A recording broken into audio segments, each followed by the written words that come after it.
Y hola, ¿qué tal amigos de la comunidad de YouTube?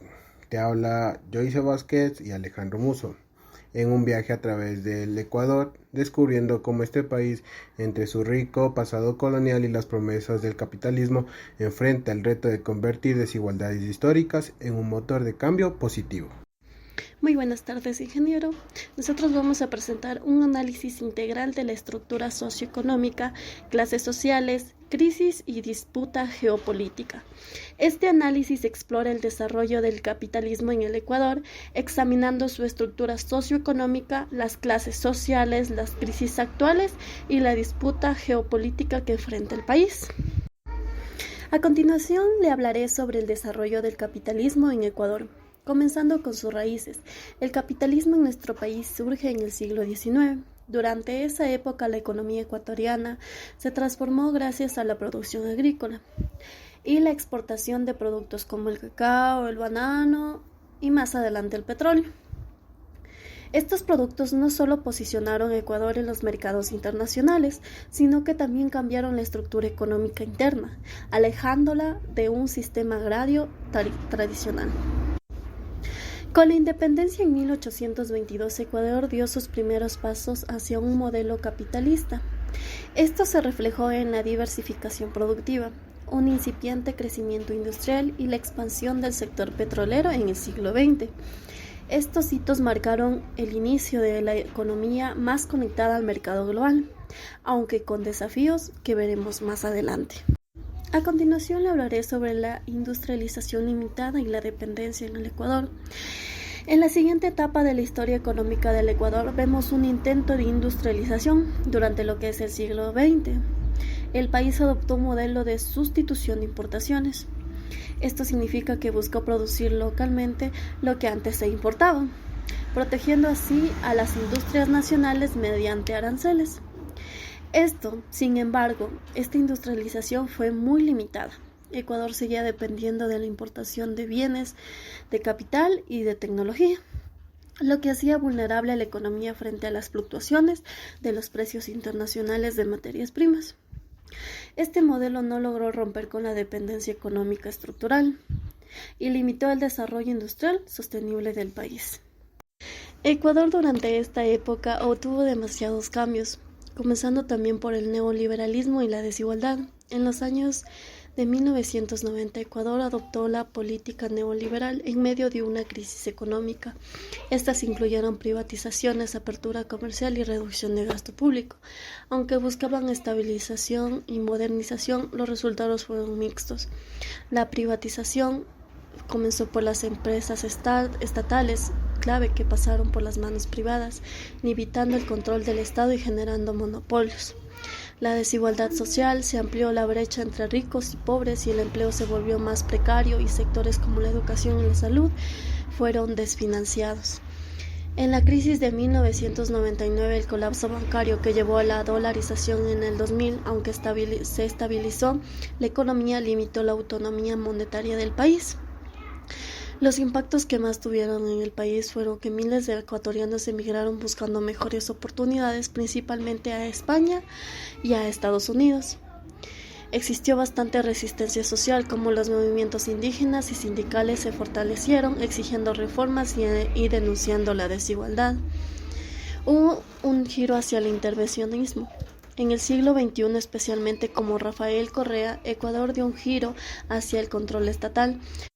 Se renegoció la deuda externa, se priorizó la inversión de infraestructura y se recuperaron sectores estratégicos como el petróleo, financiando programas sociales que ayudaron a reducir la pobreza.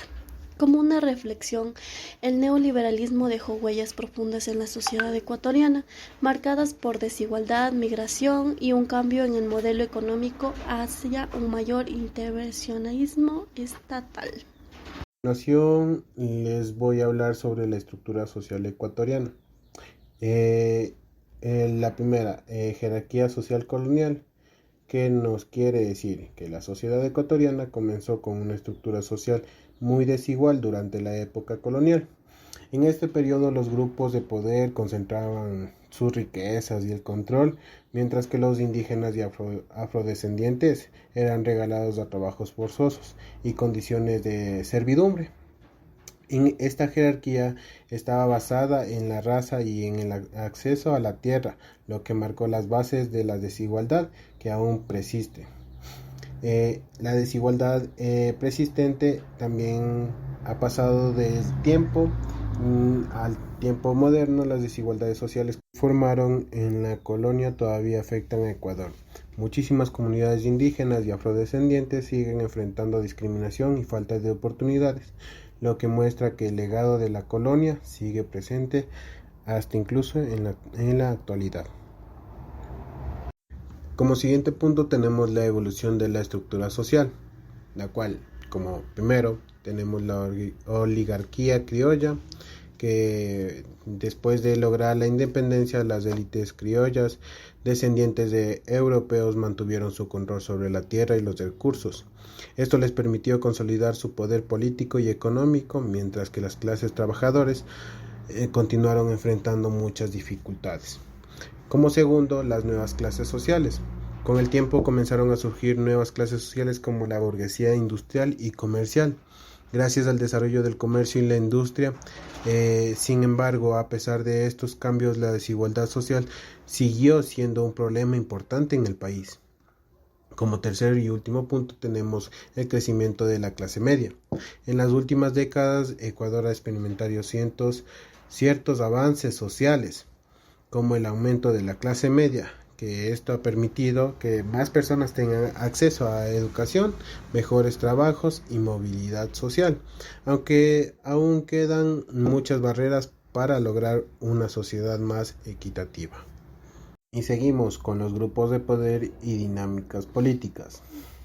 Oligarquía económica: son familias ricas y tradicionales que durante generaciones han mantenido su control en sectores claves de la economía, como la agricultura, la banca o las grandes empresas.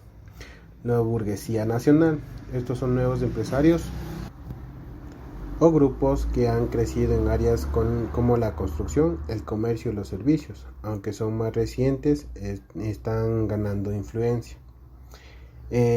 Clases medias emergentes: son sectores de la población que, gracias al acceso a la educación y mejores recursos, han empezado a tener más peso en la política y la sociedad. Movimientos sociales: estos incluyen organizaciones indígenas, campesinas, sindicatos y estudiantes. Han jugado un papel importante en defender los derechos de los grupos más vulnerables. Como siguiente punto tenemos la crisis actual y disputa geopolítica, que va desde la dependencia de materias primas. La economía de Ecuador se basa en la exportación de materias primas, especialmente de petróleo. Esto hace que el país sea muy vulnerable a los cambios en los precios internacionales, lo que puede causar crisis económicas y afectar directamente a la población. Seguimos con el impacto de la pandemia y el cambio climático. La pandemia de COVID-19 agravó los problemas económicos y sociales que ya existen en Ecuador. Las comunidades más vulnerables fueron las más afectadas. A esto se suma el impacto del cambio climático, que amenaza los recursos naturales y las condiciones de vida de muchas personas. Y por último tenemos la disputa geopolítica. En el escenario global, la competencia entre potencias como Estados Unidos y China también afectan a Ecuador. Estas tensiones generan incertidumbres en los mercados internacionales y dificultan las inversiones en el país, complicando aún más la situación económica. Y con eso hemos finalizado. Muchas gracias, compañeros e ingeniero. Agradecemos por su atención.